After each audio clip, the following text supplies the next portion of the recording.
Top lawmakers in the New York State legislature are now advancing a bill to repeal Governor Andrew Cuomo's expanded powers related to the pandemic. The move comes after revelations the Cuomo administration underreported the number of COVID deaths in nursing homes. That's according to a report by the state attorney general. Governor Cuomo has denied any suggestion of wrongdoing. Also, the governor faces a new independent investigation on multiple allegations of sexual harassment. More on that story now from CNN's Bryn Gingras. Pressure mounting on New York Governor Andrew Cuomo. Good afternoon.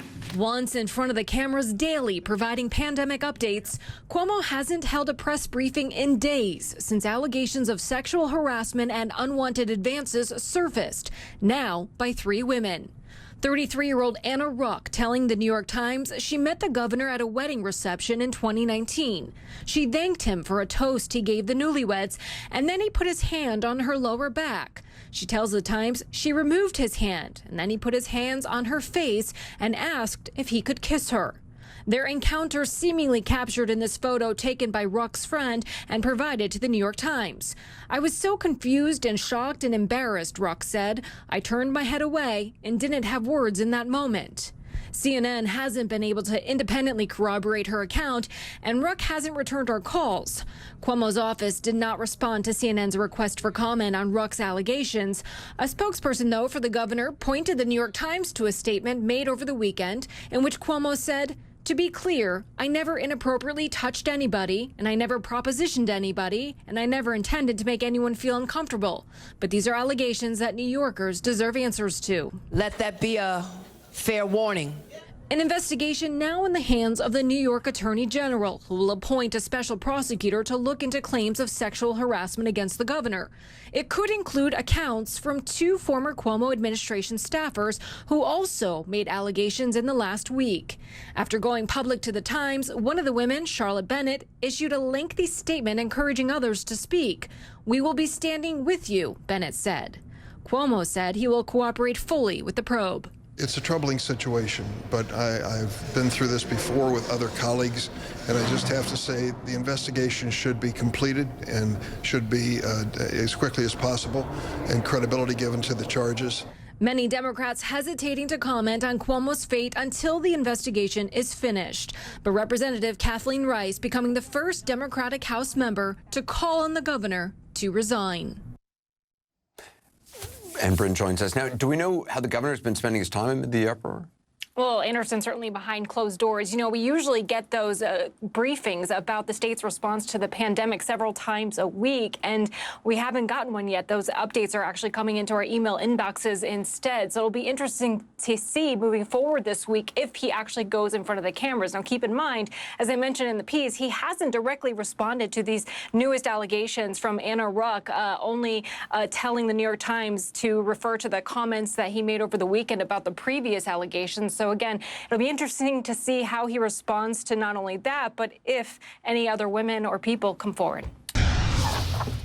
New tonight, the growing number of New York Democrats calling for Governor Andrew Cuomo to resign or be removed from office. The crisis around the governor is growing after a 3rd woman has now come forward detailing unwanted advances by Cuomo. Out front now, Jesse McKinley, who broke the story on Cuomo's 2nd and 3rd accusers. He's the New York Times Albany bureau chief, and our own Abby Phillip, our anchor and senior political correspondent. So thanks to both. So Jesse, you've been breaking so much news on this. The first member of New York's congressional delegation, Congresswoman Kathleen Rice, is now called for Cuomo's resignation. You've got 6 state lawmakers now calling to initiate impeachment proceedings. You know, I don't know what you're working on right now, whether there's going to be even more accusers coming out here. But when you put it all together, has this become a matter of when Cuomo resigns, not if?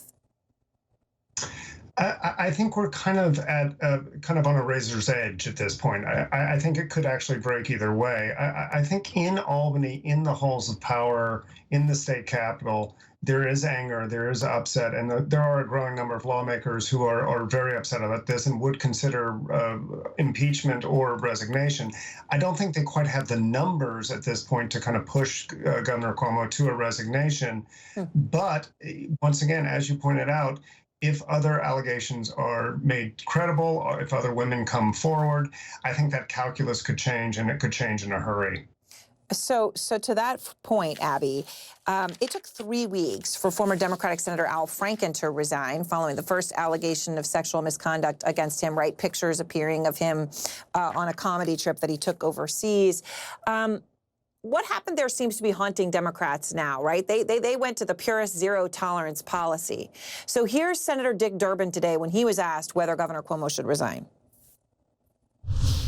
It's a troubling situation, but I've been through this before with other colleagues, and I just have to say the investigation should be completed and should be as quickly as possible, and credibility given to the charges.